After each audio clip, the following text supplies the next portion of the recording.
Google announcing it's going to reinstate YouTube channels that were permanently banned for political speech, saying it was pressured by the Biden administration. YouTube just admitted to a massive censorship scandal, and suddenly the Democrats, very concerned about free speech, have gone quiet.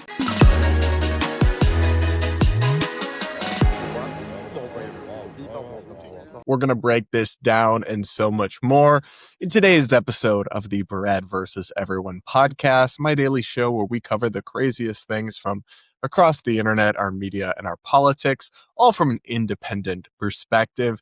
Guys, I am on the road right now, back at my house in Michigan, visiting family and doing some other stuff, so not in my usual setup, but of course I still wanted to bring you an episode and chat with you guys, and I didn't want you to miss out on hearing my lovely voice or seeing my wonderful face, because I appreciate you guys so much who make this amazing life possible for me. But we are going to talk about a big story that just came out from YouTube, because the House oversight in the congressional Republicans, right, they have the majority. They have finally gotten YouTube, aka Google, which owns YouTube, to admit to some pretty sweeping censorship that they engaged in over the last couple of years, particularly during the pandemic and after the 2020 election. But, and this won't shock anybody who's been paying attention, this censorship was not really of their own accord. They were under tremendous pressure and duress from the Biden administration. Let's take a listen to some Fox Business reporting on this breaking development. Well, there's this. Google announcing it's going to reinstate YouTube channels that were permanently banned for political speech, saying it was pressured by the Biden administration to remove content that did not violate YouTube's policies. In a letter to the House Judiciary Committee, a lawyer for Google said, quote, "It is unacceptable and wrong when any government, including the Biden administration, attempts to dictate how the company moderates content, and the company has consistently fought against those efforts on First Amendment grounds." Now, the company also told House Judiciary Committee, this is Jim Jordan, and this is in a letter they wrote to him, that public debate should never come at the expense of relying authorities, and that the company, get this, will never use third-party fact checkers. You know, a year ago, Mark Zuckerberg testified he was pressured by the Biden administration. Now Google's admitting it. Yeah. And you know who, by the way, who got banned? Dan Bongino. Yeah. He got banned. That's right. Many people got banned. That's right. President Trump got Big banned. time. Yep. And by the way, we know that this happened when it was happening. Mark Zuckerberg admitted it. Yep. And he said, and the Twitter files. What about Elon Musk and the Twitter files? Brett Stevens, in a piece in the New York Times, lays it out. He's got a whole list, a laundry list of times when the Biden administration censored people. No mention about it now. Now they're all worried about free speech with Jimmy Kimmel. So this is a really big deal on a couple levels. One is that I think YouTube, and I give them credit for this, has been great to me recently, not long, not forever. And it's become more of an open platform over time. And now they really are, I think, a very robust ecosystem where people can have different perspectives. You've got the big liberal YouTube accounts blowing up. You've got the big MAGA accounts. And it really is back to what it should always have been and kind of got big being, which is a wonderful place where you can find all sorts of ideas and arguments and expression. But there was a time, okay? There was a time where they were very, very heavy-handed. They were deleting people's channels left and right, and there were basically entire genres of commentary and questioning that you just weren't really allowed to do on YouTube. And that's not how it was supposed to be. And I remember being very frustrated with YouTube at the time over the years because of what seemed like a bias that cut in one direction in terms of who they censored. And now we know there was more happening, though. Though I will just say, actually, the most egregious example that I can remember is Senator Rand Paul, the libertarian-leaning Republican from Kentucky. He posted a video of him on the Senate floor speaking about questioning the efficacy of masks, I believe, during the pandemic. And they took it down. They literally, you can't really think of something that more perfectly typifies like newsworthy content, that whether it's true, whether it's false, whether it's dumb, whether it's, great and brilliant, people should be able to see and decide for themselves, more so than like literally what's happening in our government. Speeches being made on the Senate floor. White House address, other things. They deleted Trump's YouTube channel, I believe, as well after the 2020 election. All of it was crazy. It's like that's the exact kind of thing people should be able to see with their own eyes and decide for themselves what they think. But we now know that they were doing this under the duress of the Biden administration. So I've got to be honest, YouTube, I mean, I don't view them as like perfect. They did nothing wrong, but to some extent, they're also victims here. They were subjected to extensive government pressure from the Biden administration to censor and take down Americans' lawful speech, even speech that didn't even violate YouTube's guidelines. The Biden administration was harassing them. Now, Democrats and liberals will often try to reframe this as, oh no, they were just politely requesting. But no, it's kind of like the sword of Damocles or whatever was hanging over their neck because they have, the federal government has massive, massive, massive antitrust powers looming over Google as a threat and regulatory powers with things like Section 230. So when they're requesting stuff in very aggressive fashion, they're really shaking you down. They're really bullying you into doing what they say and what they want. And so a lot of the YouTube censorship that we bristled at during COVID for very understandable and valid reasons, I think we really should have been mad at the Biden administration. But I do think it's fair to question why? Why didn't YouTube fight back harder? Because the Biden administration engaged in this kind of jawboning, where if they had just tried to use the power of the federal government to censor people directly, obviously that's illegal and unconstitutional. Instead, they would go and work around. They would harass Facebook, harass Twitter to try to get them to censor people instead. And that is called jawboning. And it is a form of unconstitutional behavior. It's kind of a workaround in the First Amendment. However, it was hard to legally challenge, and ultimately the Supreme Court case about it, they ruled that the people who sued didn't have standing. Well, you know who would have had standing based on what they just told us? YouTube. If they'd kind of dug their flag in the ground and said, no, President Biden, we will not be taking down this stuff. It doesn't even violate our policies, and you have no business telling us to take down American speech. And they could have partnered with my friends over at FIRE, the Nonpartisan Foundation for Individual Rights and Expression, where, disclaimer, I do a little bit of work, and they could have fought this. But instead, they went along, I think, largely with it. And I do think that is a disgrace and something they should not have done. But if they had dug in, they could have fought back against it more effectively. So I will just read you this statement here from FIRE. Google should not have waited to acknowledge it was pressured by the Biden administration to block content on its platforms. Google condemns jawboning now, but it failed to stand up for the rights of its users when it mattered. FIRE will continue to call on private institutions to stand up for their rights, no matter who is in office. Guys, again, lest you forget how bad it was, let me play you a clip of former YouTube CEO Susan Wojcicki. Sorry, I probably butchered that name. Anyway, here she is bragging about how many posts and videos they censored about COVID. Take a listen to this. When it comes to vaccines, vaccine hesitancy, videos that cause a public health risk, where do you want to see YouTube do better? Well, first of all, we've taken responsibility very seriously. It's been one of my top priorities, and with regard to COVID and with regard to vaccines, that has been a top priority for us. And we have a number of different ways that we address that. So first of all, we want to make sure that if there's information that violates our policies, we came up with 10 different policies around COVID. Then if that's a violation of policies, then that's something that we'll remove. We removed over 1 million videos associated with COVID. Have you talked to the Biden administration at all about vaccine hesitancy or vaccine misinformation?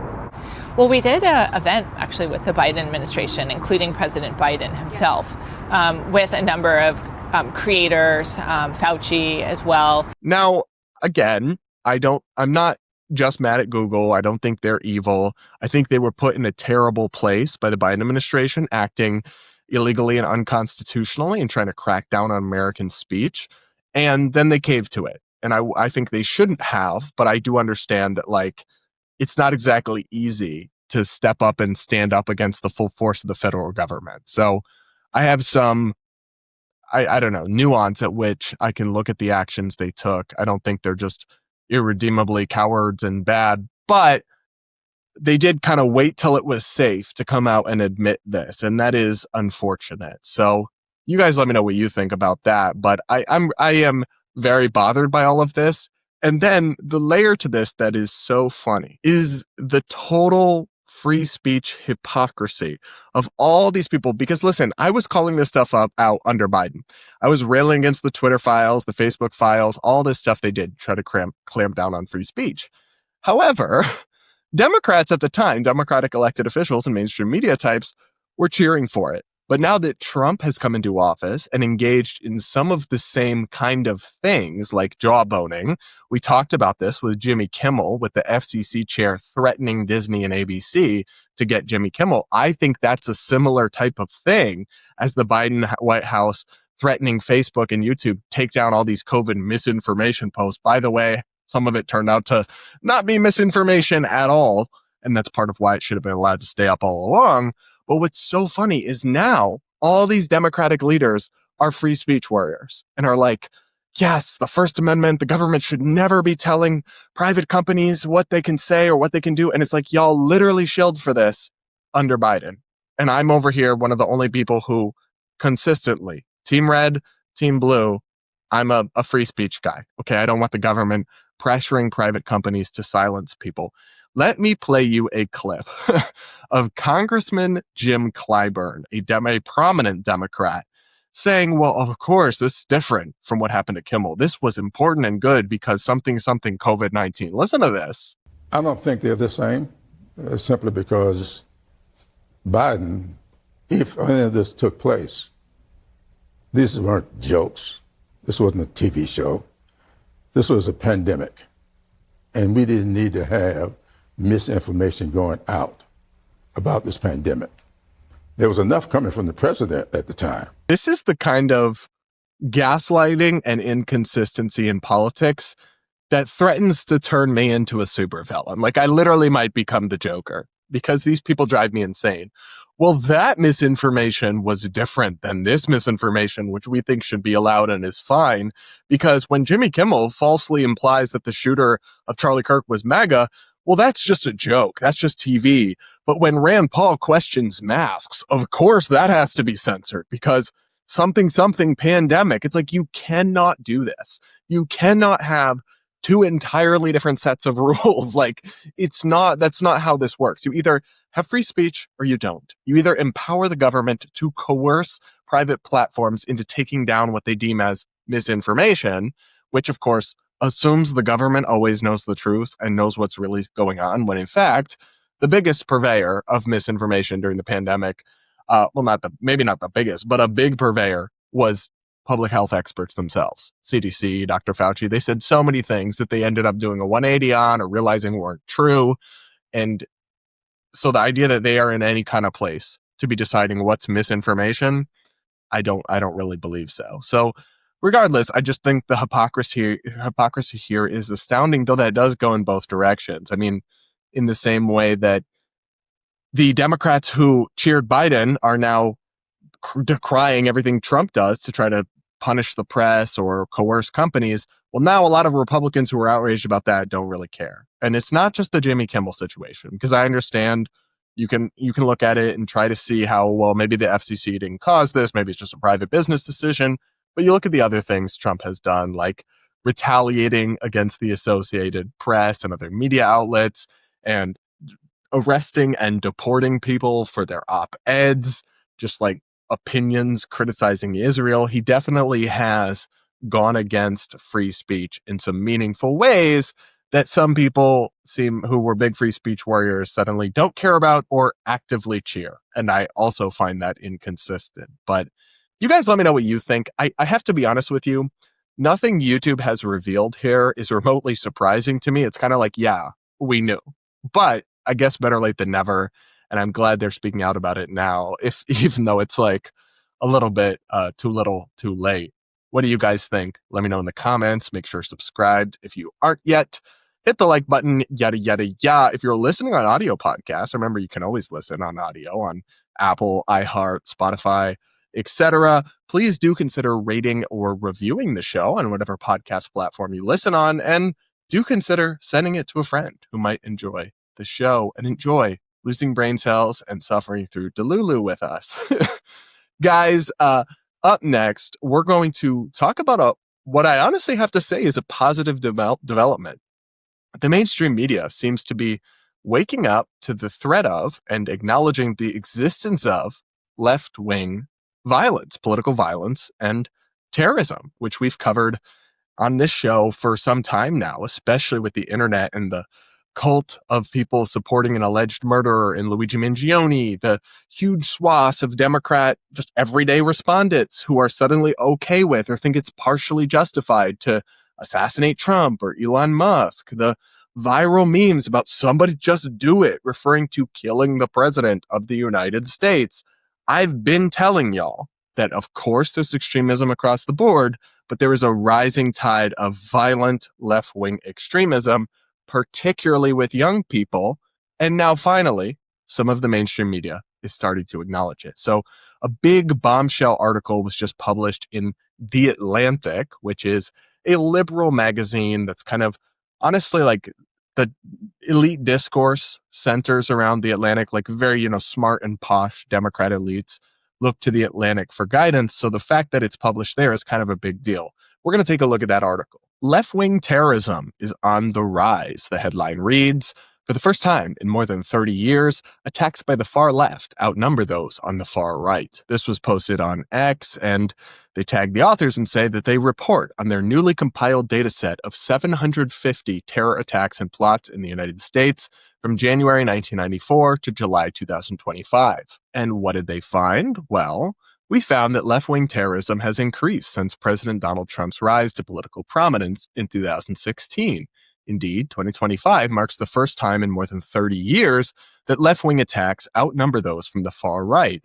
Despite its recent increase, however, left-wing terrorism is not nearly as common today as it was in the 1960s and early 70s. That's an interesting statistic and note that I hadn't actually thought about, but I think that's generally true. As bleak as we think things are in American politics, and trust me, I'm constantly thinking how bleak it is.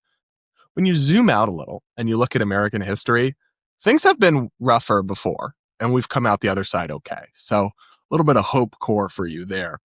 Anyway, following that trend, according to our analysis, violence on the left accounted for 4 plots and attacks from 1994 to 2000, compared with 144 on the right. That difference narrowed in the following decade, but the right continued to account for significantly more attacks and killings than did the left. However, the year 2016 was a turning point for left-wing terrorism, even as right-wing incidents remained much more common. Trump's political ascent and the expansion of the MAGA movement seems to have re-energized left-wing violent extremism, which accounted for 37 incidents from 2016 to 2024, most of them motivated by either anti-government or partisan sentiment.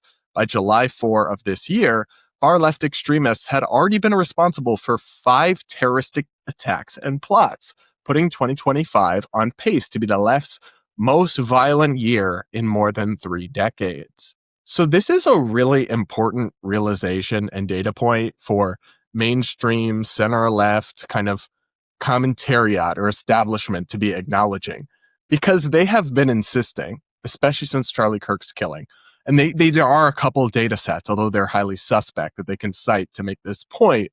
Well, political violence in America is mostly a right-wing problem. And that just doesn't pass the sniff test in terms of recent stuff. I can't speak to all of American history 50 years ago. It just never passed the sniff test for the last decade, for example. And now we know that that's because it's not the case. And this is an interesting one because it also counts plots, so foiled attacks or things where the law enforcement stops it before it happens. And I think that's important to gauge the sentiment and the frequency, because otherwise your data would be skewed kind of just by the chance of which ones are stopped and which ones aren't. But I'm glad they're kind of waking up and acknowledging that, because if they just insist that, well, this isn't a left-wing problem, then it's not going to stop, right? They're not going to have to reckon with it or call it out or condemn it, because they can just say, well, really, it's mostly just MAGA that does that anyway. It's kind of a denial strategy. And the fact that even mainstream liberal publications are now reckoning with this means maybe it's breaking through. It often happens like this, right?